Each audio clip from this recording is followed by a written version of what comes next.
उसकी हर रेणुका को समाप्त करता है। आपके जी आप क्या क्या वर्ष के हैं? मैं 53 साल का। 53 साल के। कितने घाव लग गए जी? परशुराम ने कितने फरसे मार दिए? 53।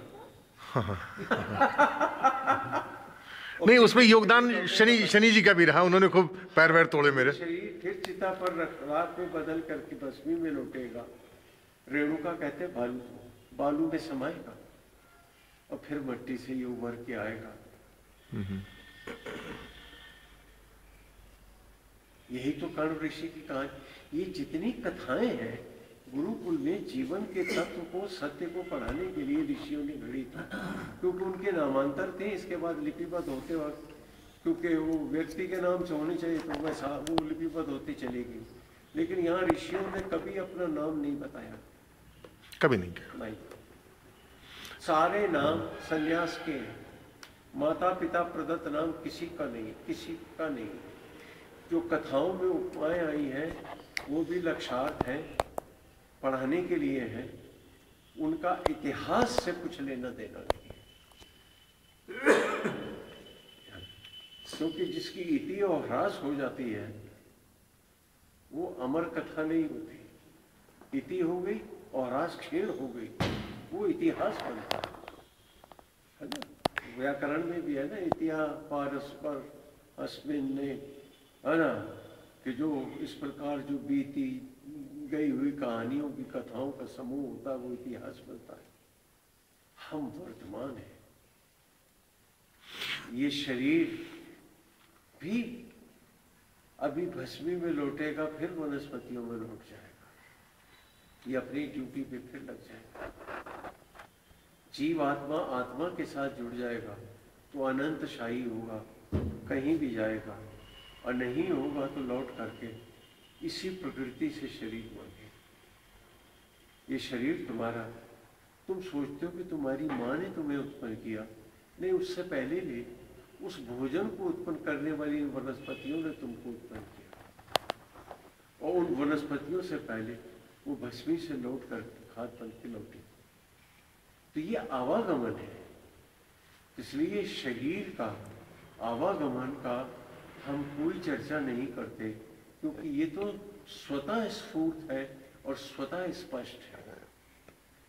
जो सत्य तो अंतर्निहित है, जो इंद्रियों के द्वारा ग्राह्य नहीं है, उसी को शोध के द्वारा और मानसिकता के उस स्तर पर, साधना के स्तर पर लाकर सुस्पष्ट करने का प्रयास करता है। ये अध्यात्म है। अध्य माने अराउंड, आत्मा माने आत्मा। आत्मा के साथ, अमर आत्मा के साथ जो जुड़ा सत्य है उसको हम अध्यात्म कहते हैं, इसको हम भौतिक कहते हैं। बिल्कुल।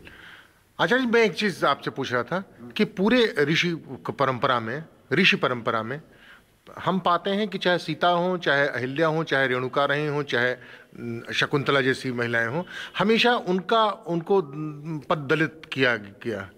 ऐसा है कि कथाओं में जिसका जहाँ प्रयोग हुआ है, यथा प्रयोग किया है, और जो कहानियां आप उसमें देखते हैं वो उसकी व्यक्तिगत जीवन की नहीं है। बहुत सी लक्षार्थ, उपमार्थ, उदाहरणार्थ भी ली गई समझाने के लिए।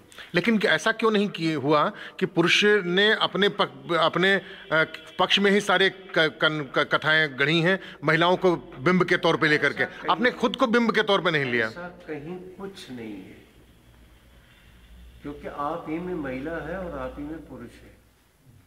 आपको कैसे लगा कि आप मर्द हो गए? आप प्रकृति रूप नारी हैं और आत्मा रूप पुरुष है।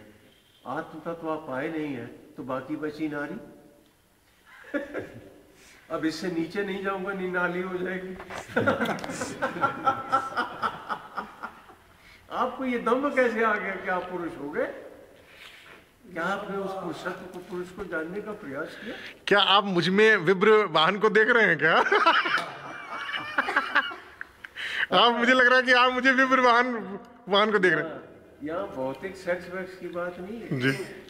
सवाल ये है कि आप ऊंचाई के किस स्तर पर खड़े हैं। जी। व्यक्ति का महत्व नहीं है, उसकी उपलब्धि आत्मा की राह में कहाँ तक उसने मार्ग को, लक्ष्य को उपलब्ध किया है, उससे। जब आप अध्यात्म जगत में आए तो व्यक्ति गौण है, मूल अध्यात्म है, अध्य अराउंड आत्मा है, जो आत्मा के साथ जुड़ा सत्य है, जो कभी मरता नहीं, कभी बदलता नहीं, जो नित्य है। वो रूप आपका भी है, मेरा भी है।